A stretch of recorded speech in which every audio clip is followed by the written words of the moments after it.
Bismillahirrahmanirrahim.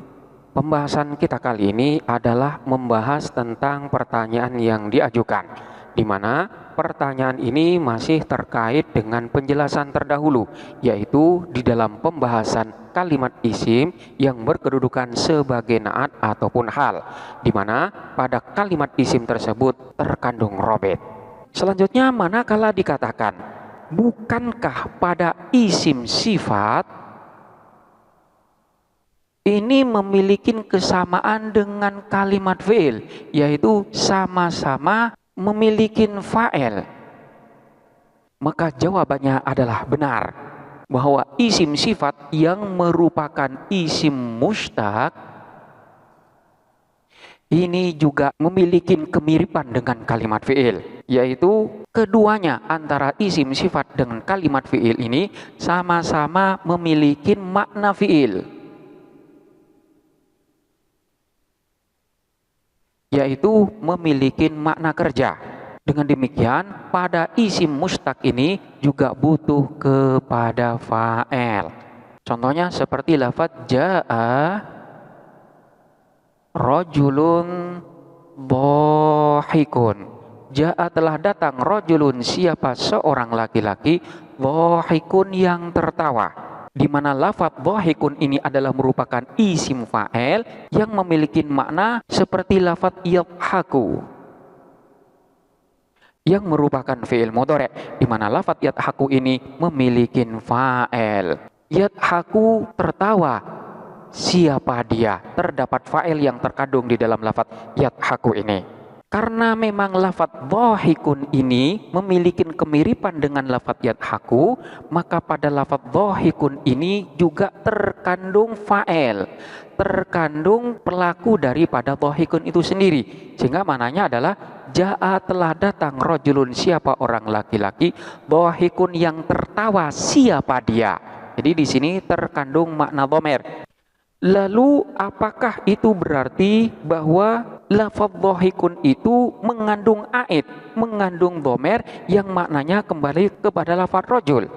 Maka perlu diketahui bahwa dhamir yang terkandung di dalam lafaz dhahikun itu bukanlah aid, melainkan dia adalah merupakan fa'il daripada lafaz dhahikun.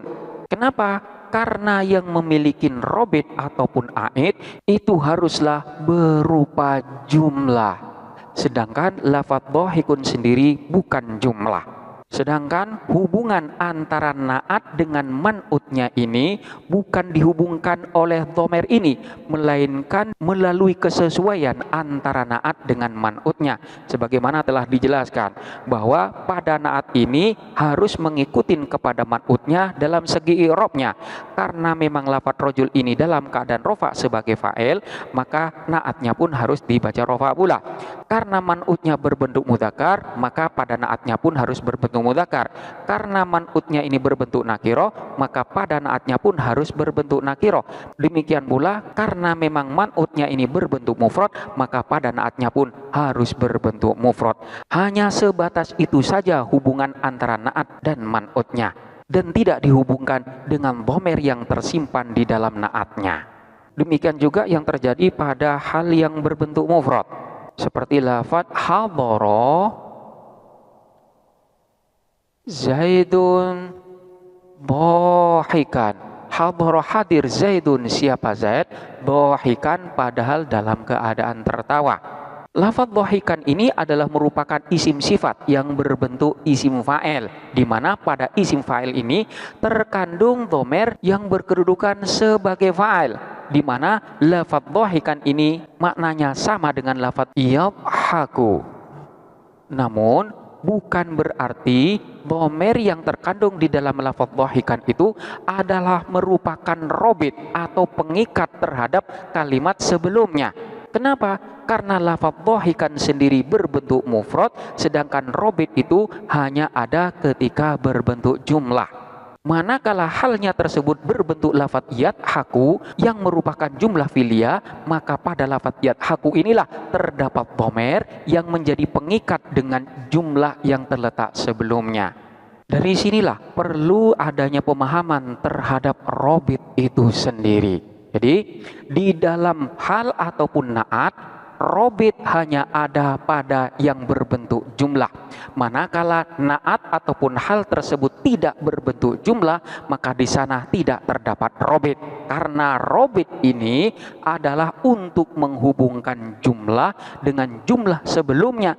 Manakala kalimat yang kedua ini berbentuk mufrad, tidak berbentuk jumlah, maka di sana tidak perlu ada robit. Dengan demikian, maka untuk memahaminya adalah manakala terdapat dua jumlah, di mana dua jumlah itu ingin dihubungkan dengan jumlah yang pertama, maka pada jumlah ini nantinya harus terdapat robit, di mana robit ini nantinya akan berbentuk domer. Namun tidak semua kalimat yang di sana terkandung domer itu disebut dengan robit. Seperti halnya yang terdapat pada lafaz dhahikan, di mana di sini terkandung domer, namun domer di sini bukanlah merupakan robit. Setiap isim sifat memang memiliki fa'il secara makna, tapi fa'il yang terdapat pada isim sifat itu merupakan susunan tersendiri dan bukan sebagai penghubung di antara dua susunan yang ada. Sebagaimana fa'il yang terdapat pada lafaz dhahikun yang merupakan isim sifat, ini bukan merupakan penghubung dari susunan yang terdapat sebelumnya, melainkan keberadaan dhamir yang terdapat pada lafaz dhahikun itu merupakan susunan tersendiri yang merupakan bagian daripada lafaz dhahikun. Dari sini terdapat dua istilah yang perlu difahami. Yang pertama adalah dhamirul amil fil mushtaqi. Kemudian yang kedua adalah